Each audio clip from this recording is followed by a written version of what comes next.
Hai teman, perkenalkan nama saya Mila Bonita, bertrigen dari Prodi Pendidikan Bahasa Regular A Stambuk 18 Universitas Negeri Medan. Jadi, pada video kali ini, saya akan mengapresiasi puisi yang berjudul tentang Kawanku dan Aku oleh Khairil Anwar berdasarkan analisis dari Atium. Teman-teman, jangan lupa ya like, comment, and subscribe. Kawanku dan Aku, Khairil Anwar.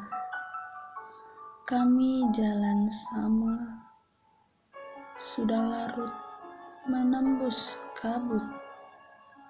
Hujan mengucur badan, berkakuan kapal-kapal di pelabuhan.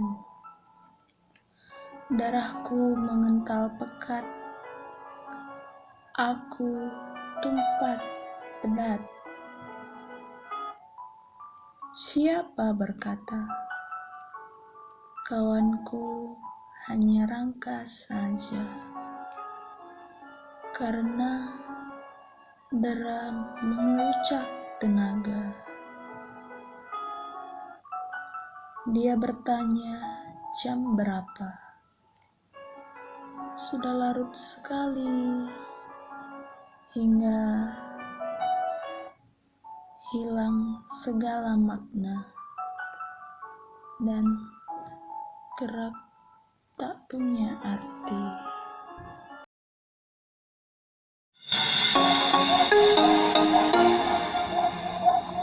Ini yang berjudul Kawanku dan Aku, dianalisis dalam bulan Juli pada tahun 1943. Jadi, pada masa ini, pertama kegiatan Khairil Anwar sebagai penyair, sajak ini dipersembahkan kepada LK Bokang. Dan ini bukanlah suatu karya yang kebetulan.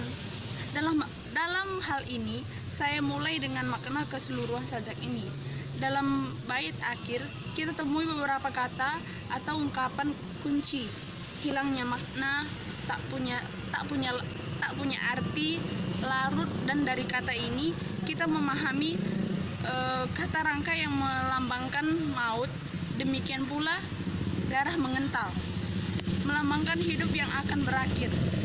Kata larut dalam Baiklah, saya akan melanjutkan apresiasi saya mengenai puisi yang berjudul tentang Kawanku dan Aku dari Khairil Anwar. Kata larut dalam bahasa Indonesia ambigu atau memiliki dua makna. Pertama kita lihat di ungkapan larut malam yang sudah terlanjur jauh. Tetapi kata larut berarti pula lebur atau hilang karena menjadi cair. Misalnya zat garam dan zat air kita satukan, pasti salah satu dari antara mereka akan hilang, tidak ada bekasnya lagi.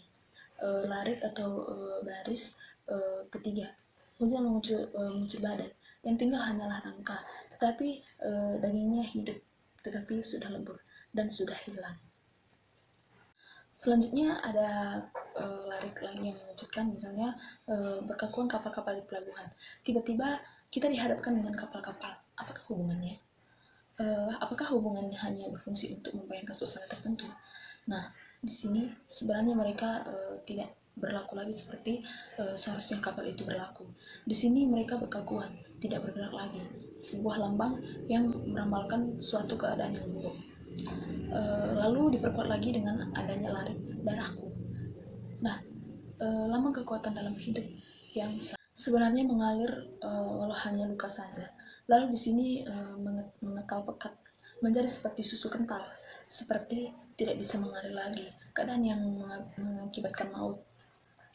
Tidak kebetulan adanya pertentangan yang tegas antara hujan mengucur dan darah mengental, makin menyucur hujan, makin mengental darah. Hujan yang dilambangkan kebinasaan melalui pertentangan. Makna akibatnya si aku, tempat padat, sesak seperti pipa yang tidak direbus lagi, tetapi masih ada tempat hidup si aku. Dia sanggup mendengarkan manusia walaupun tidak memungkinkan sama sekali. Tetapi pernyataan siapa berkata tidak hanya ditimbulkan ketidakmampuan. Dia heran pula sebab dia tidak berharap lagi bahwa keadaan dapat berbicara. Kawannya tinggal angka saja. Dagingnya, tenaganya semua sudah hilang karena di kelucak udara. Nah, di sini saya menunjukkan beberapa kehalusan dalam pemanfaatan aspek tata bahasa Indonesia.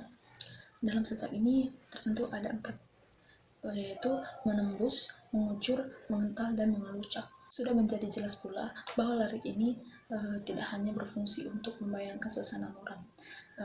Misalnya di sebuah pelabuhan tempat kawanku dan aku yang sedang berjalan.